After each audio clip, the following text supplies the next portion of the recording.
Halo pemirsa Kitab Mawas Diri. Dalam video kali ini, saya akan membawakan sebuah pembahasan yang berjudul Dinamika Islam di Jawa, Konflik Wali Songo Sesi Jenar, yaitu di bagian yang keempat. Dan semoga pembahasan ini dapat menjadi pengetahuan untuk kita semua.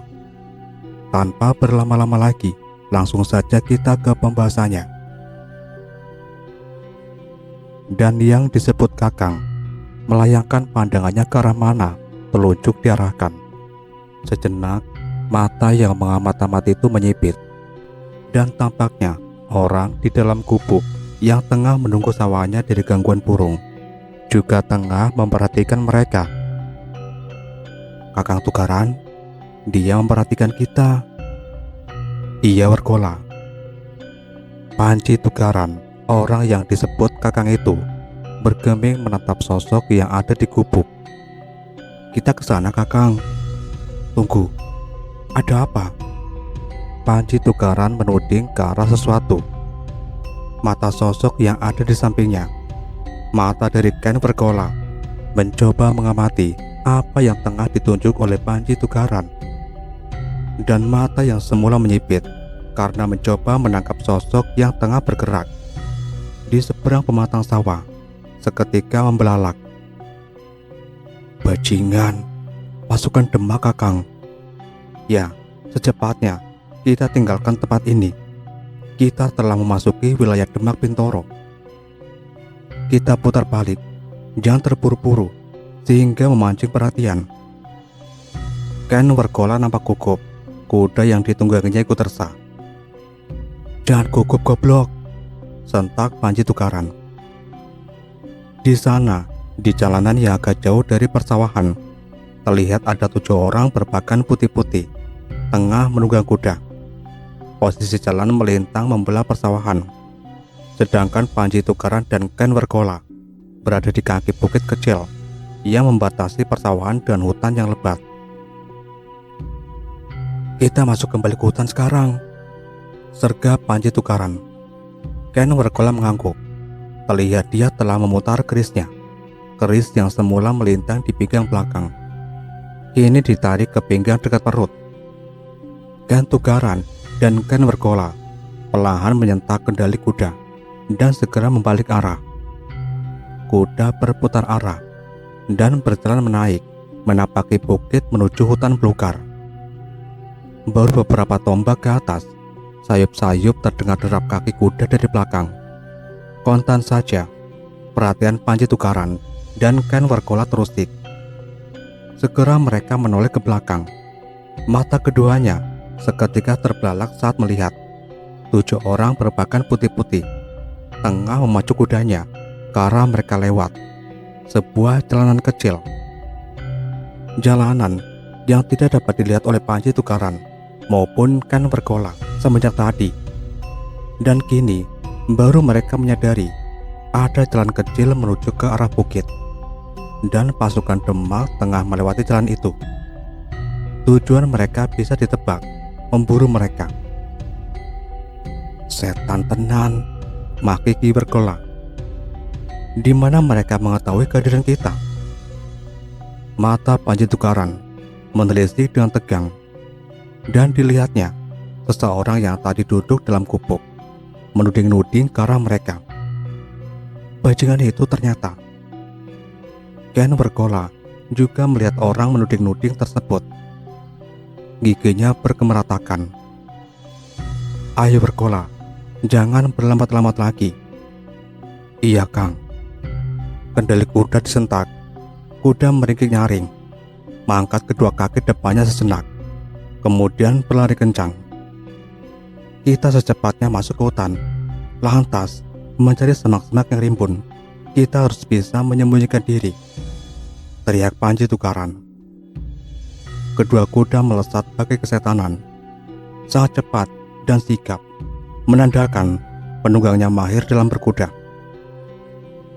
Di bawah, melihat buruannya mendadak melarikan kuda dengan kencang, ketujuh pasukan Demak yang berusaha mendekat nampak geram. Kecurigaan yang semula hinggap di benak masing-masing semakin menguat. Kini Mereka berusaha memacu kuda semakin cepat. Suara teriakan mereka terdengar. Sayup-sayup suara itu sampai ke atas bukit. "Hei, berhenti!" Ken bergola dan Panji tukaran, semakin mempercepat memacu kuda. Hutan telah ada di depan mata. Beberapa kali lompatan kaki kuda, hutan telah tertapaki. "Menyebar!" pakai Panji tukaran. "Apa? Menyebar?" Kuda mengambur ke kiri dan kanan, melompati beberapa akar pepohonan, kemudian menghilang di balik batang-batang pohon besar. Ketujuh pasukan Demak baru saja sampai di pinggiran hutan. Mendapati keadaan telah sepi, mereka seketika menghentikan laju kudanya. Ringgikan-ringgikan nyaring terdengar memekakan telinga. Kuda-kuda menjejak-jejak, merintih lirik-lirik. Diiringi dengan dengusan nafas mereka, ketujuh prajurit Demak menyapukan pandangan mereka ke arah hutan belantara. "Mereka pasti bersembunyi," desis salah satu prajurit. "Orang pengging," sahut seorang lagi, setengah bertanya. "Kemungkinan besar," jawab yang lain. "Lantas mengapa mereka lari? Pengging ada di bawah perlindungan Demak." Semua terdiam, memutar otak, mengira-ngira siapa dua orang berkuda yang barusan mereka kejar-kejar. Atau jangan-jangan seorang prajurit memecah kediaman. Seluruh temannya memperhatikannya. "Jangan-jangan siapa?" Satu orang mulai tak sabar. "Jangan-jangan mereka orang-orang Daha." Semua prajurit tegang. Kalaupun benar, betapa nekat mereka menjejakkan kaki di wilayah Demak. Seluruh prajurit Demak kini waspada. "Kita harus menangkap mereka." Seorang prajurit yang rupanya pemimpin mereka memberikan isyarat dengan tangan kanannya agar menyebar. Masing-masing kelompok terdiri atas 2 orang, dan kelompok yang menerobos ke tengah terdiri dari 3 orang. Sang pemimpin pasukan ada pada kelompok yang terdiri dari 3 orang tersebut. 7 orang prajurit Demak itu bergerak perlahan dengan kudanya. Kaki-kaki kuda melompat beberapa akar liar. 2 orang merangsak ke sebelah kiri, 3 orang merangsak lurus ke tengah hutan, dan 2 orang merangsak ke arah kanan. Masing-masing prajurit bergerak dengan sangat hati-hati. Mereka memasang telinga dan mata dengan sungguh-sungguh, memperhatikan setiap gerakan yang mencurigakan maupun suara yang tidak wajar. Setiap jengkal langkah kuda benar-benar tidak mereka lewatkan. Mereka yakin 2 orang yang tengah mereka cari tidaklah berada jauh dari tempat mereka. Tidak mungkin 2 orang itu bisa melarikan diri dengan kudanya di tengah lebatnya hutan yang dipenuhi oleh semak belukar dan akar-akar liar. Hutan telah diterobos dalam, namun tanda-tanda mencurigakan belum didapatkan. Kedua orang yang dicari baraib ditelan bumi. Masing-masing prajurit Demak semakin dipenuhi kecurigaan. Mereka berdua pastilah bukan penduduk biasa. Mereka pastilah prajurit yang terlatih. Mereka bisa mencari tempat persembunyian yang tepat, mampu menyamarkan keberadaan kuda maupun dirinya sedemikian rupanya. Hanya prajurit terlatihlah yang mampu melakukan hal itu. Orang-orang Ki Ageng Pengging mampu melakukannya. Namun jika memang benar-benar mereka prajurit Pengging, mengapa mereka harus lari dan bersembunyi? Jangan-jangan memang benar dugaan salah satu teman mereka tadi. 2 orang tengah mereka kejar-kejar tak lain adalah prajurit Daha. Dan prajurit Demak semakin meningkatkan kewaspadaannya. Baru saja kelompok yang ada di tengah mendapati gerumpul semak-semak lebat yang mencurigakan perhatian mereka. Mendadak dari sisi kanan, pekikan nyaring terdengar. Astagfirullah, teriakan-teriakan kemarahan memekik-mekik. Keruan saja, 2 kelompok yang lain segera bergerak secepatnya mencari asal suara. "Keluar kau bajingan kafir, keluar!" Seorang prajurit Demak memaki-maki.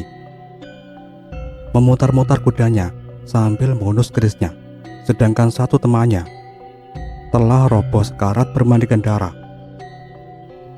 5 orang prajurit yang baru sampai ikut menyumpah serapah melihat pemandangan itu. Satu orang temannya ini sekarat, ambruk ke tanah dengan perut sobek oleh sabetan keris. Di mana dia?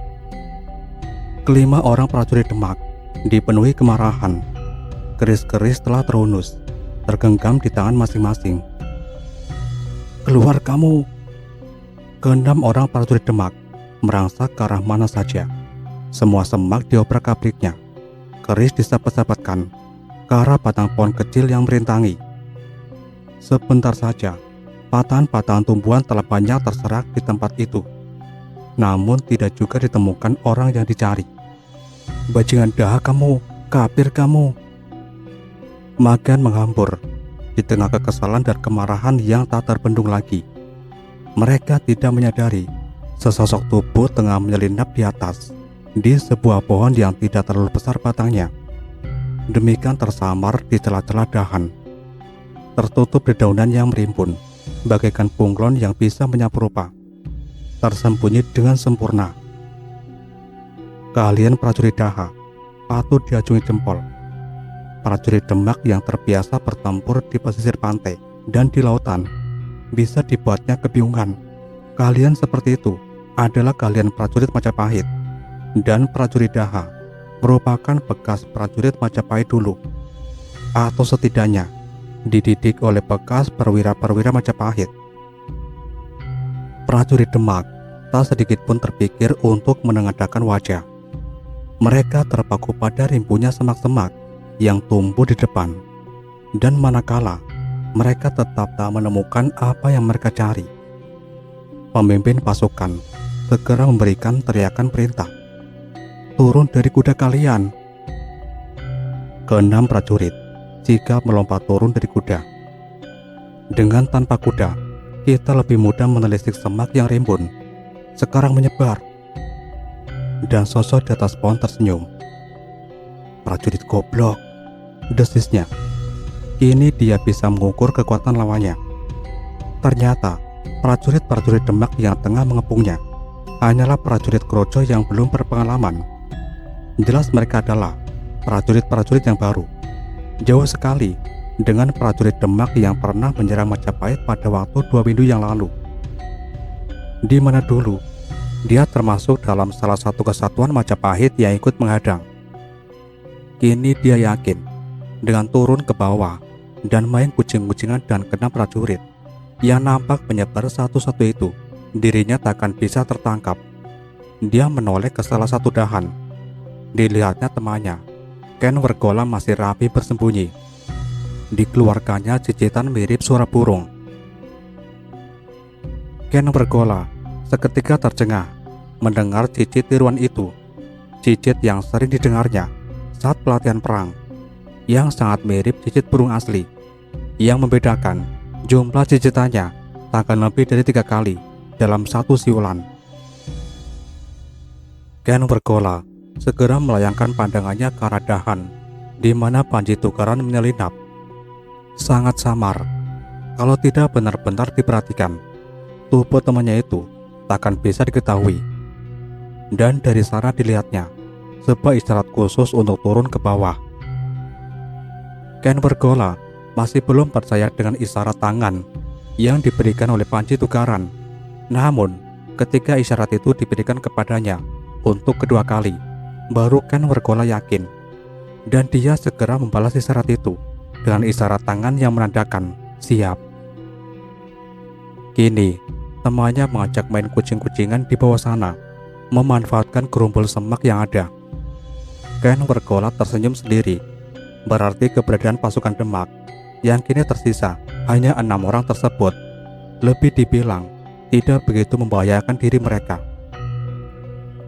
Nampak tubuh Panji Tukaran telah meniti dahan pohon untuk turun ke bawah. Gerakannya cekatan sekali. Melihat itu, Ken Wergola segera menyusul. Gerakan dari Ken Wergola ternyata juga tidak kalah cepat. Dalam 20 hitungan kurang, tubuh mereka sudah menapaki tanah. Suara yang ditimbulkannya begitu pelan, alami, sebuah gerakan yang benar-benar terlatih. Begitu sudah menapaki tanah, mereka segera mencabut kerisnya, merunduk dan menyelusup ke dalam gerumpul semak yang ada di samping mereka. Pasukan Demak yang tengah menyebar, rupanya sempat mendengar gerisik gerumpul diterobos. Sontak mereka mengarahkan pandangannya ke sana. Seperti seekor kucing yang tengah memburu tikus, mereka langsung lari menyasak belukar rimbun tersebut. Dan kemarahan yang tak terbendung membuat mereka lengah. Begitu mereka menyasak belukar, tanpa mereka duga, dari balik belukar, sebuah keris terhunus telah mengarah kepada mereka. Sebuah sabetan telak terayun, sabetan dari sebuah tangan yang terlatih. Karuan saja, ketika orang yang paling depan menjerit, ketika perut, dada dan pinggang mereka terpapas tajamnya keris. Darah menyemburat. 3 orang prajurit Demak sempoyongan. 1 orang roboh dengan perut robek, yang 2 lagi jatuh terduduk menahan kesakitan, sebelum kemudian tergolek lemah. Pinggang dan dada mereka telah menganga dengan darah yang terus keluar. 3 yang lain terperangah. Dan tanpa mereka duga, sebuah serangan tusukan keris mendadak mengincar tubuh mereka. Sontak yang dicari-carinya tadi ini telah muncul dari balik rumpul semak-semak liar, sembari melancarkan tusukannya. 3 prajurit Demak yang masih terperangah sibuk menghindar. Dan saat mereka tengah pontang-panting menyelamatkan bagian tubuh mereka yang diincar oleh keris, dari arah lain terdengar teriakan keras. Mata mereka mencoba mencari arah teriakan tersebut. Nampak dari balik rumpul semak yang lain, seseorang kini melompat garang dan ikut menyerang dengan kerisnya pula. 2 orang yang dicari-cari semenjak tadi telah muncul dan telah berani menantang mereka. Bentakan kemarahan terdengar, diselingi bisuan dan makian. Pertempuran 3 lawan 2 pun terjadi. Keris-keris terhunus kini menyambar-nyambar mencari sasaran. Tusukan dan elakan terlihat berselang-seling. "Orang daha kalian!" Seorang prajurit Demak membentak. Namun bentakannya dijawab dengan serangan keris. Tak ada lagi kesempatan bicara, yang ada hanya mengelak atau tubuh tersapat keris. Sebuah sabetan menyayat paha seorang prajurit Demak. Darah merembes. Para prajurit Daha terlihat lebih menguasai pertempuran. Ini menandakan mereka lebih berpengalaman. "Dimas!" teriak Panji Tukaran. "Iya Kang," sahut Ken Wergola tanpa menoleh. "Lukai mereka saja, jangan dibunuh." Ken Wergola paham dan dengan cepat menyentakan kerisnya. 1 gerakan mengarah dada luput, 2 gerakan mengarah paha luput, dan kini gerakan ketiga mengarah tungkai kaki. Gerakan terakhir ternyata tak bisa dielakkan oleh musuh dan tepat sasaran. Seorang prajurit terjatuh dengan darah menggenangi mata kakinya.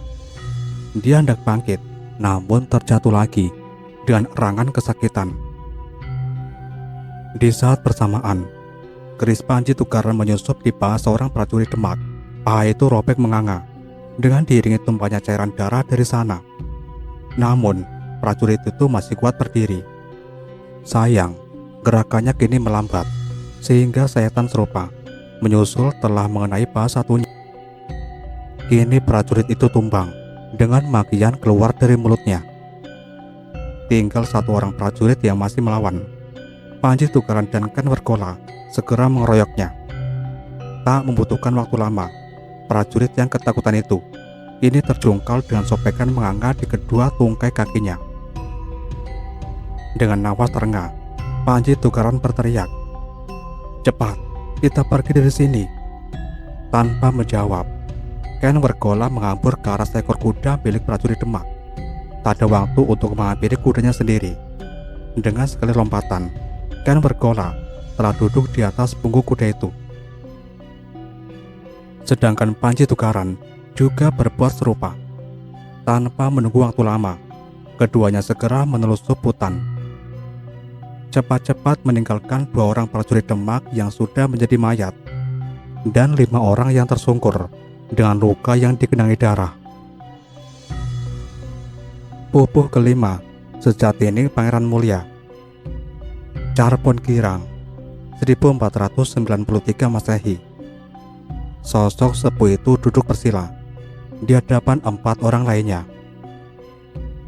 Budi sejati atau kesadaran sejati, kesadaran semesta yang absolut, itulah yang patut dicari, yang memiliki sifat 20: wujud, kidam, baka, muhawalatuhu lihawatisi, kiyamu binafsihi, wahdaniyat, kodrat, irodat, ilmu, hayat, sama, basor, kalam, kodiron, muridan, aliman, hayan, samian, basiron, dan mutakaliman. Terdengar suara dari sosok tersebut yang disimak dengan sepenuh hati oleh keempat orang lainnya. Tiada terpisah dalam wujud mutlak yang disebut zat. Tiada berawal dan tiada berakhir, tiada berasal dan tiada bertujuan, sungguh telah ada dalam diri ini. Suasana hening senak. Wujud tak kasat mata sekaligus kasat mata adalah yang nyata dan sekaligus tak nyata. Itulah wujudnya. Budi sejati seperti wujud kita yang sesungguhnya, karena wujud kita sesungguhnya tiada beda dengan wujudnya juga. Kidam, keberadaannya ada sebelum semuanya ada, bahkan sebelum keberadaannya itu sendiri. Baka, keberadaannya abadi, melebihi keabadian itu sendiri. Tiada terikat oleh suka dan duka. Ada di sana, juga ada di sini. Bukan itu, bukan pula ini. Muholawatuhu lihawatis, keberadaannya tidak bisa ditimbangkan dengan segala wujud yang baru, karena semua wujud yang baru yang ada di dalam bumi dan di atas angkasa yang tergelar di jagat raya hanyalah sepercik dari keberadaannya. Qiyamuhu binafsihi, mengada dengan keberadaannya sendiri. Wahdaniyat, keberadaannya adalah segala-galanya. Segala-galanya ini adalah keberadaannya dalam ketunggalan sejati. Kudrat, kuasa ada di dalam keberadaannya. Tiada yang menyamai, tiada yang menandingi. Kuasa tanpa piranti. Dari kondisi Adam atau kosong hingga kondisi mengadanya jagat ini, luar dan dalamnya. Irodat, kehendak tanpa ada yang mampu menghalangi kehendaknya. Ilmu keberadaannya adalah gudang segala kebijakan dan pengetahuan. Tahu akan segalanya. Hayat, hidup adalah keberadaannya. Keberadaannya adalah hidup itu sendiri. Dihidupi oleh hidupnya sendiri. Hidup tanpa roh, tak terkena sakit, sedih, gembira, dan musnah. Dialah hayat, hayun. Sama keberadaannya adalah mendengar. Basor, keberadaannya adalah mengamati. Kalam, keberadaannya adalah sabda itu sendiri. Dan waspadalah, sang budi sejati itu tiada lain ada dalam ingsun ini. Di manakah ada yang sukma atau Tuhan? Putarilah cakrawala, lintasilah angkasa, masuklah ke 7 bumi. Sungguh takkan dapat kamu temui. Di sana sini hanya akan kamu temui kesunyian belaka, baik di utara, selatan, barat, timur, tengah. Dimanapun juga hanya kekosongan yang akan menyapamu, karena dia adalah zat yang mulia, yang sebenarnya ada tak jauh dan adanya di sini. Di sini sosok itu menunjuk dadanya. Yang kumaksud bukan dada ini, bukan jantung ini, bukan hati ini, yang terpisah bagaikan anak panah lepas dari busurnya. Ada dalam satu kesatuan, yang dalam satu lesatan mampu menjangkau Makkah dan Madinah. sekaligus sebagai anak panah yang tetap melekat pada busurnya. Bukan budi atau kesadaran manusiawi, bukan angan-angan atau pikiran liar, bukan pikiran, bukan pula nafas, bukan kesunyian, bukan pula kekosongan yang ada di dalam diri. Semuanya ini hanya jasad belaka, semuanya hanyalah hawadis, keberadaan yang baru ada, kelak akan membusuk bercampur tanah. Sedangkan budi, angan-angan, pikiran, juga nafas akan mitra wong jagat atau mengurai pada alam. Bukan itu semua yang kumaksudkan. Yang kumaksudkan adalah ingsun. Keempat orang yang mendengarkan menahan nafasnya. Ingsun adalah nafas yang widi atau Tuhan, yang tersifati dengan sifat jalal atau agung, jamal atau cantik, kamal atau sempurna, dan kohar atau perkasa yang tiada punya kehendak sendiri. Dalam segala gerak-gerik, baik saat sholat hingga bicara, semua adalah geraknya. Hela nafas terdengar. Ampun Kanjeng Syekh. Salah seorang yang dari tadi duduk mendengarkan, memberikan sembah. Sosok yang dipanggil Syekh memberikan isyarat dengan tangan kanannya agar dia bicara. Mungkin hamba yang terlalu bodoh menyimpulkan apa yang Kanjeng Syekh sampaikan kedengarannya tiada beda dengan ajaran para pandita dan wiku Buddha. Mohon ampun jika hamba salah. Sosok yang dipanggil Syekh diam sejenak, kemudian, Pringgabaya, hamba Kanjeng.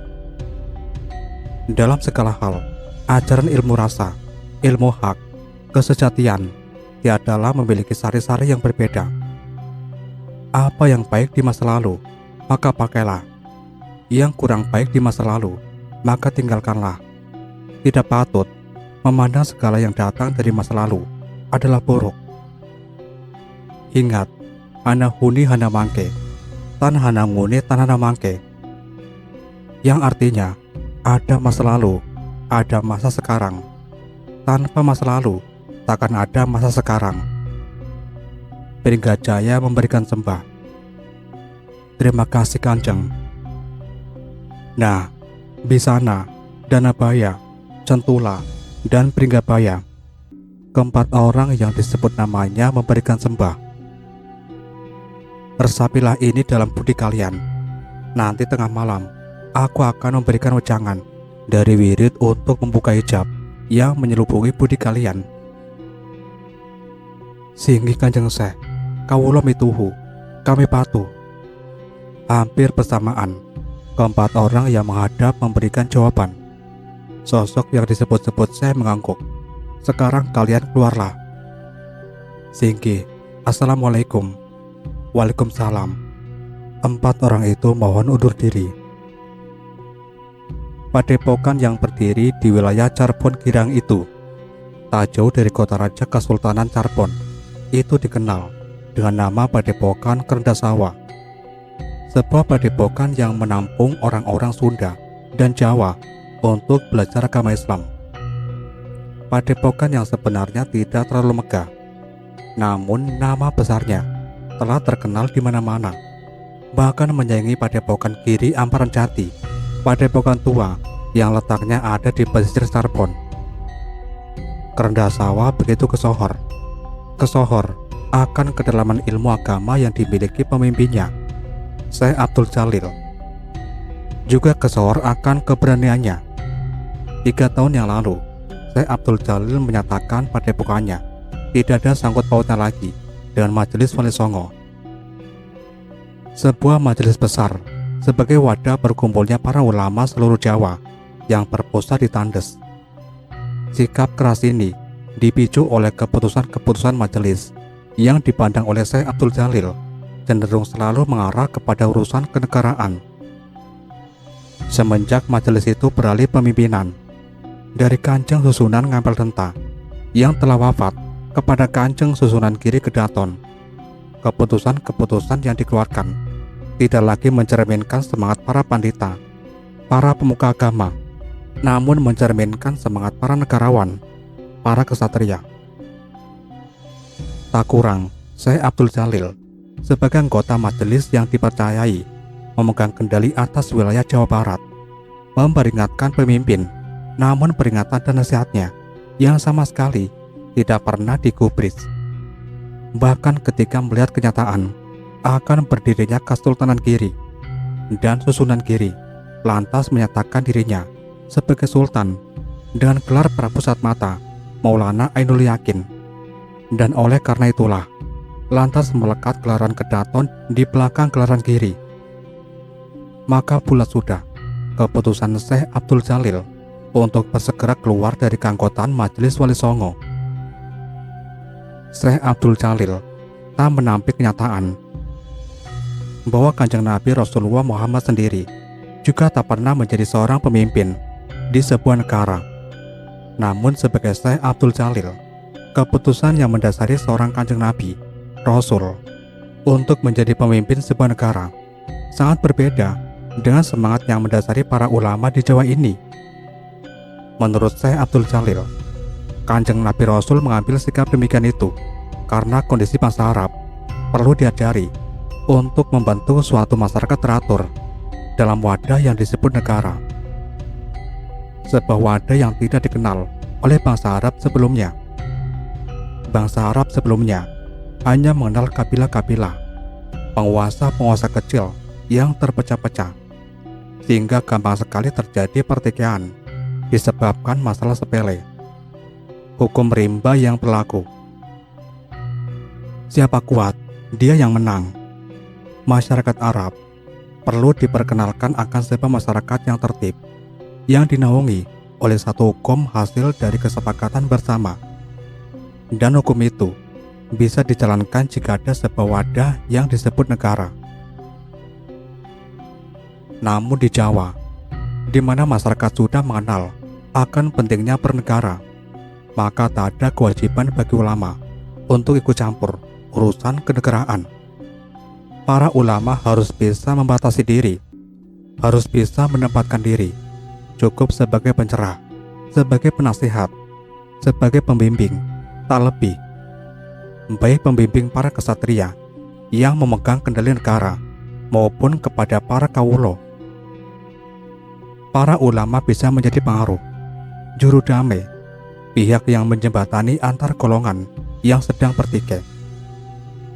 Para ulama bisa berdiri di depan dari semua golongan tanpa ada kepentingan keperpihakan.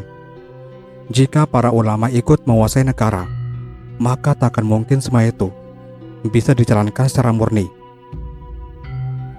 Itulah yang menjadi buah pikiran Syekh Abdul Jalil, tafsir Syekh Abdul Jalil atas keberagamannya. Kalaupun suatu ketika seorang ulama harus memimpin sebuah negara, maka sepatutnya seorang ulama tersebut sudah memahami akan pentingnya ukhuwah insaniyah atau persaudaraan kemanusiaan, memahami makna Islam sebagai rahmatan lil alamin, kasih bagi manusia dengan sebenar-benarnya, dan juga bukan memperoleh sebuah negara dengan cara berdarah-darah. Dan kalaupun cara berdarah-darah memang harus ditempuh, maka sepatutnya seorang ulama tidak memulainya. Cara berdarah-darah baru ditempuh jika umat Islam terus-menerus terzolimi dan segala jalan damai sudah tidak bisa diperoleh lagi. Menurut Syekh Abdul Jalil, ia didukung oleh salah seorang anggota Majelis Wali Songo, Kanjeng Susunan Kalijaga. Umat Islam selama ini tidak pernah terzolimi. Mereka bebas melaksanakan perintah agama mereka, baik di wilayah Majapahit maupun Pajajaran. Mereka bebas menyiarkan Islam kepada orang Jawa atau Sunda, bahkan kepada bangsawan Pajajaran dan Majapahit, termasuk putri-putri Sang Prabu sendiri. Mereka bebas membentuk daerah-daerah Islam yang bersifat perdikan, atau otonomi dan bebas pajak.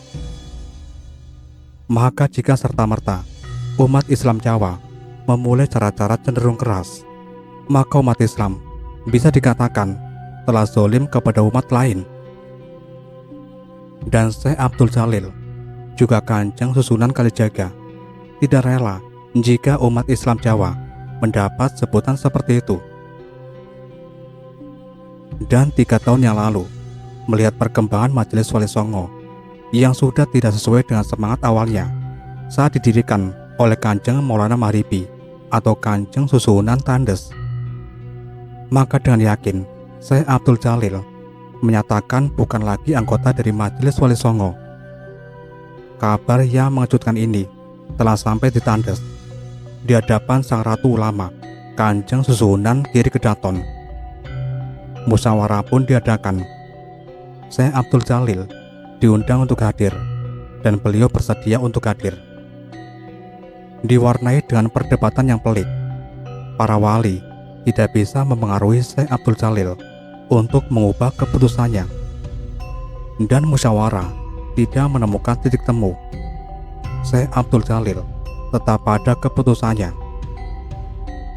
Kedudukan Syekh Abdul Jalil sebagai pemegang kendali masyarakat Islam di wilayah Jawa Barat seketika dicabut dan dilimpahkan kepada Susuhunan Jatipurba, Sultan Charbon. Bahkan gelaran yang diberikan kepadanya sebagai wali kutub dilimpahkan pula kepada Susunan Jatipurba. Susunan Jatipurba sendiri diam-diam sering mengundang Syekh Abdul Jalil ke Keraton Pakuwati untuk membahas masalah tersebut, mengingat antara diri Susunan Jatipurba dan Syekh Abdul Jalil masih merupakan satu guru. Sama-sama pernah berguru kepada Syekh Datuk Kafi di Padepokan Giri Amparan Jati.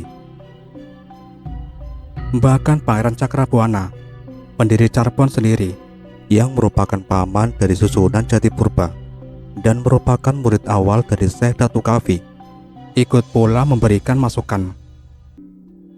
Namun lagi-lagi, Syekh Abdul Jalil tetap teguh pada pendiriannya. Takdir memang harus berjalan, dan Susunan Jatipurba tak lagi bisa mencampuri keyakinan dan keteguhan hati Syekh Abdul Jalil. Sampai di sini dulu pembahasan kita kali ini, dan nantikan kelanjutan pembahasan ini di video berikutnya. Tetap di channel Kitab Mawas Diri.